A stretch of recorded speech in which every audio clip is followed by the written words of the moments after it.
साथियों नमस्कार, मैं आपका भाई विशु यादव।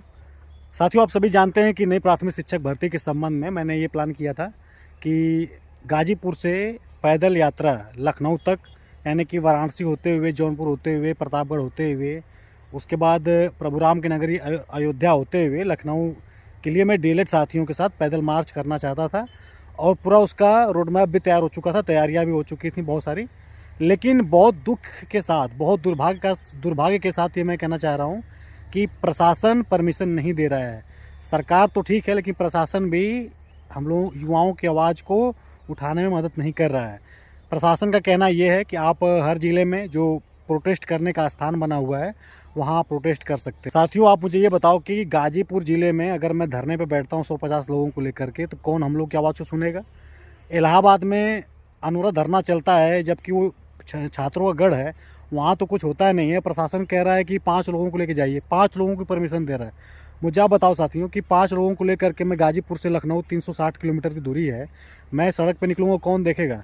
ये था कि अगर 100 लोग चलेंगे 97,000 शिक्षक भर्ती का ड्रेस पहन के, यानी उसका टी शर्ट मैं बनवा रहा था, तो एक मीडिया की नज़र पड़ेगी, लोगों की नज़र पड़ेगी, तो हम लोग का जो मुद्दा है चर्चा में बनेगा।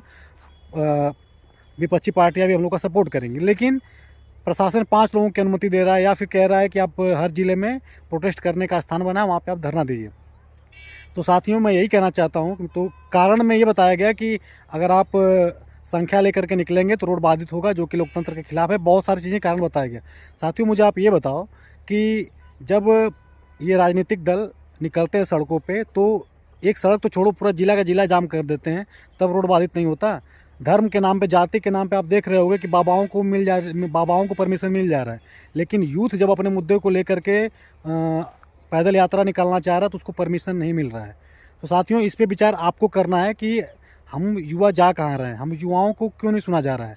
सरकार को कहीं ना कहीं इस बात का घमंड है कि हम इन युवाओं के लिए कुछ करें चाहे ना करें, फिर भी हम चुनाव जीत जाएंगे। उनका घमंड यही है, क्योंकि बिना युवाओं को भर्ती दिए अगर वे चुनाव जीत जा रहे हैं, बिना युवाओं की बात को सुने, हमारे प्रतिनिधिमंडल से बात किए बिना अगर वो चुनाव जीत जा रहे हैं, तो फिर उनको क्या ज़रूरत है क्या नाम है कि युवाओं को सुनने की? भाई आप देख लो, उपचुनाव जीत रहे, हर चुनाव में जीत ही रहे हैं ना 2014 से, तो फिर उनको क्या ज़रूरत है? इसी बात का घमंड है, तभी तो वो आप देख रहे होंगे कि जब भी उनका चुनाव होता है, चुनावों के घोषणा पत्र तक में युवाओं के लिए भर्ती का मुद्दा नहीं उठाते ये गवर्नमेंट। कहीं ना कहीं उसको इस बात का घमंड हो चुका है कि युवा कोई मुद्दा है ही नहीं, और कहीं ना कहीं इसकी जिम्मेदार हम और आप हैं। क्योंकि मैं अगर नई शिक्षक भर्ती की लड़ाई लड़ूंगा, तो चुनाव जब आएगा तो आप लोग मेरे ऊपर कि हाँ बिशु है, इसके आगे यादव टाइटल लगा है, तो ये समाजवादी पार्टी, यादव से समाजवादी पार्टी को कनेक्ट करके आप जोड़ दोगे कि हाँ भाई इस पार्टी का एजेंट है, इस पार्टी के लिए काम कर रहा है। लेकिन साथियों, आपको वो सौभाग्य मनाना चाहिए कि कम से कम आपके बीच में एक आपका ऐसा भाई है कि अपने नाम के आगे इतना ये टाइटल लेकर के भी आपके लिए लड़ रहा है। वरना आज के समय में आपका सगा भाई भी आपके लिए लड़ने नहीं आएगा। और इस पे आप लोग विचार जरूर करिएगा कि युवाओं की आवाज़ को क्यों दबाने का प्रयास किया जा रहा है। सरकार तो ठीक है, सरकार तो अपना मनमानी कर ही रही है, उसके साथ के साथ प्रशासन भी हम लोगों की आवाज़ को दबाने का पूरा प्रयास कर रहा है। और प्रशासन के लोग भाई, उनको क्या है, अब बड़े बड़े अधिकारी लेवल पे बैठे हैं, वो नौकरी पा ही गए हैं भाई, उनका सैलरी आ रही है, और इतना वो कमा के रख देंगे कि 5-10 पीढ़ियाँ उनके बिना खाए भी उनका काम चलता रहेगा। मुख्यमंत्री को खुश कर रहे हैं, सत्ता पक्ष को खुश कर रहे हैं।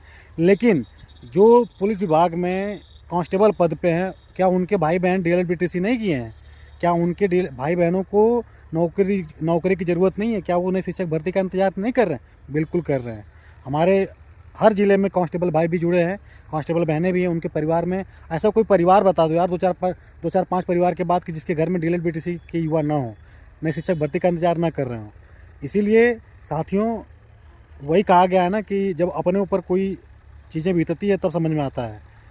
प्रशासन में कुछ लोग चाह रहे हैं कि नहीं, युवाओं की आवाज़ को दबाया जाए, तो कहीं ना कहीं एक न एक दिन आपके घर के भी बच्चे को इस बेरोजगारी की दंश का सामना करना पड़ेगा। इसलिए आपसे निवेदन है कि हमारी मदद करिए, और ये जो हम यहाँ से यात्रा निकालने जा रहे हैं, इसमें हमको परमिशन दी जाए। बाकी जिन साथियों ने मेरे पोस्ट करने के बाद मुझे अपने अपने ज़िले से कॉल किया था, जैसे कि वाराणसी से काफ़ी संख्या में छात्रों ने फ़ोन किया कि भैया इस रूट से आइएगा, तो हम लोग यहाँ से आपके साथ लखनऊ चला जाएगा। जौनपुर से हमारे साथियों ने, जिन लोगों ने फ़ोन करके मुझे मजबूती प्रदान किया, उसके लिए दिल से धन्यवाद।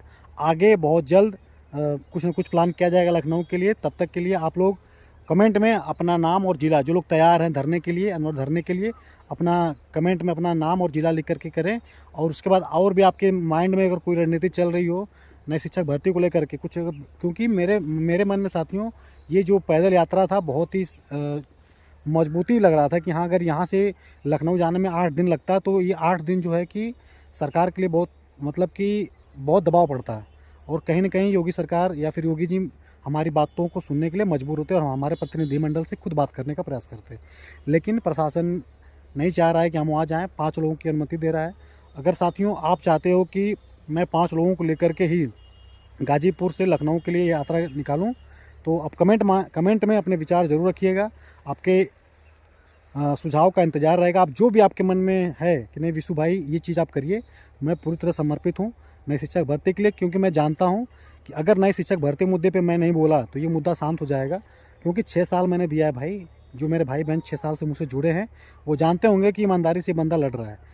और अगर मैं आप ये भी जानते हो कि एफआईआर होने के बाद बीच चीज़ों को अगर मैं लेके चल रहा हूँ तो कहीं न कहीं इस मुद्दे से मेरा बहुत ही लगाव है, तब मैं ये सब कर रहा हूँ।